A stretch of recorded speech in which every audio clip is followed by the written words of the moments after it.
একটা পাথরে যথেষ্ট একটি কাজকে ভাঙার জন্য, তেমনি একটা কথায় যথেষ্ট একটা মন ভাঙার জন্য। কষ্ট সহ্য করা মানুষগুলো একদিন সুখী হবেই, কিন্তু যারা কষ্ট দেয় তারা কোনোদিন সুখী হতে পারবে না। ধাক্কা দিয়ে ফেলে দেওয়ার মতো মানুষের অভাব নেই, কিন্তু পড়ে যাওয়া মানুষের হাতটি ধরে টেনে তোলার মতো মানুষের বড় অভাব। ঘরের মধ্যে তুমি যত ইচ্ছে কাঁদো, কিন্তু দরজা সবসময় হাসি মুখে খোলো, কারণ যদি কেউ দেখে নেয় যে তুমি ভেঙে পড়েছো, তবে তারা তোমায় আরও ভেঙে দিয়ে যাবে। বর্তমানে মানুষের প্রিয় হতে গেলেও অর্থনৈতিক যোগ্যতা লাগে। অর্থশূন্য মানুষ কখনো কারোর প্রিয় হয় না। বর্তমানে মানুষের প্রিয় হতে গেলেও অর্থনৈতিক যোগ্যতা লাগে। অর্থশূন্য মানুষ কখনো কারোর প্রিয় হয় না। মানুষ তার জীবনের ভুলগুলো তখন বুঝতে পারে যখন একটি ভুলের কারণে জীবন থেকে অনেক কিছু হারিয়ে যায়। কেউ আঘাত দিলে না কেঁদে এই 5টি কাজ করুন। নাম্বার 1, নিজের প্রতি বিশ্বাস রাখুন। নাম্বার 2, নিজেকে কাজের মধ্যে ব্যস্ত রাখুন। নাম্বার 3, ভালো মানুষের সাথে সময় কাটান। নাম্বার 4, নিজের ধর্ম চর্চা করুন।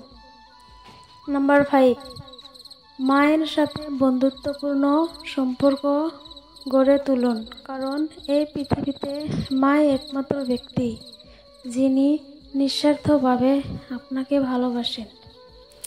অল্প সময়ে কাউকে পাওয়ার আশায় নিজের জীবন নষ্ট করো না। তুমি নিজের মতো করে তোমার জীবন সাজাও। সময় বলে দেবে তুমি কার হবে আর কে তোমার হবে। কখনো একটি মানুষের সাথে অন্যদের তুলনা করা একদম ঠিক না, কারণ প্রত্যেকটা মানুষের একটা নিজস্ব সৌন্দর্য আছে। ঝগড়ার সময় মাথা ঠান্ডা রেখে কথা বলা উচিত।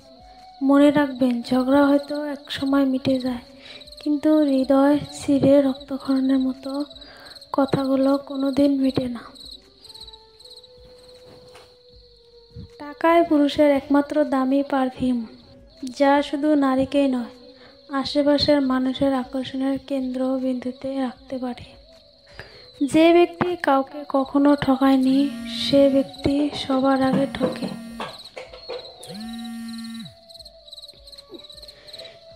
নিজেকে কঠিন জীবনে অভ্যস্ত করো, কারণ বিলাসিতা চিরস্থায়ী হয় না। বর্তমানে মানুষ সত্যবাদীকে বলে বোকা, মিথ্যাবাদীকে বলে বুদ্ধিমান। মায়া জিনিসটা খুবই মারাত্মক, তবে চেহারার মায়ার থেকে কথার মায়া আরও বেশি মারাত্মক। আমার যদি কোনো ভুল হয়, অন্যর কাছে সমালোচনা না করে সেটা আমাকেই জানিও, কারণ সেটা ঠিক করতে আমিই পারবো, অন্য কেউ নয়। চিতা একবার জ্বালায়, কিন্তু চিন্তা বারবার জ্বালায়।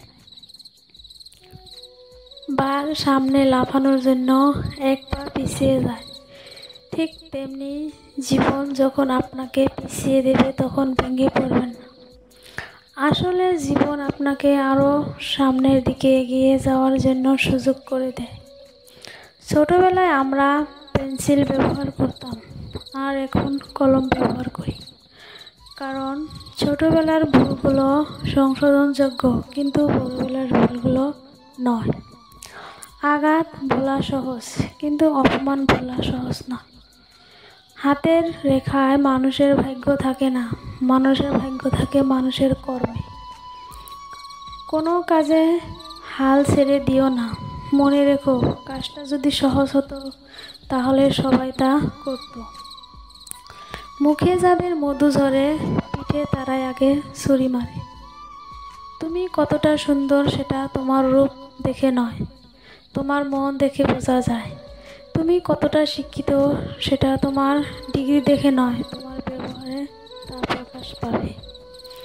তুমি কতটা ভালোবাসো সেটা তোমার উপহার দেখে নয়, তোমার তার প্রতি আচরণ দেখে বোঝা যায়।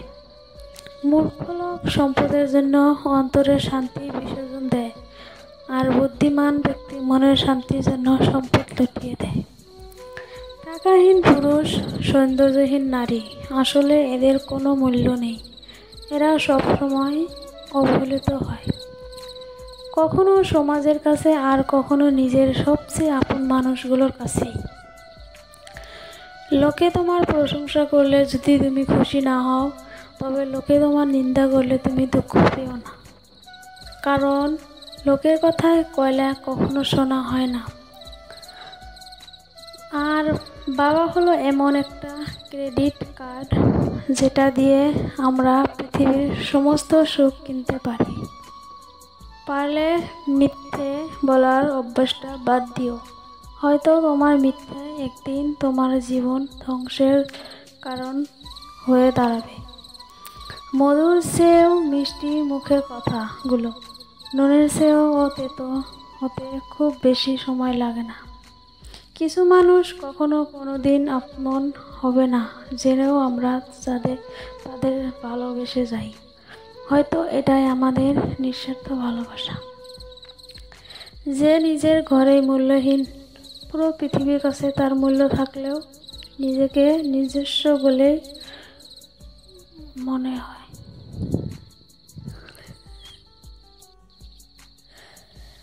জীবন এমন, মাঝে মাঝে মনে হবে তুমি অনেক সুখী, মাঝে মাঝে মনে হবে তোমার চেয়েও দুঃখী কেউ নেই।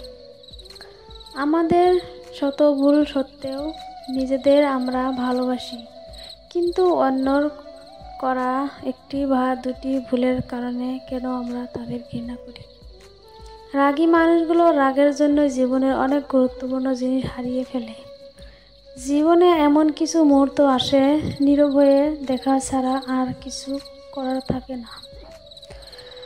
আর বাবার টাকা না থাকলে শিক্ষিত মেধাবীরাও একসময় বোকা হয়ে যায়। 10,000 টাকা হারিয়ে গেলে 20 বছর পরেও সেটা টাকার শোকে মানুষ কাতর হয়, অথচ মানুষ হারিয়ে গেলে 20 দিন পরে আমরা মোটামুটিভাবে তাকে ভুলে যাওয়ার চেষ্টা করি।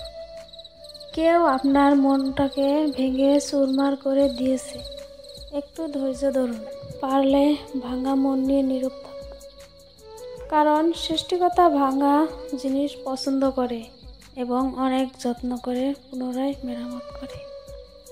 দেখবেন আগের চেয়ে দ্বিগুণ শক্ত হয়ে গেছে, চাইলেও কেউ আর সহজে আপনাকে ভাঙতে পারছে না।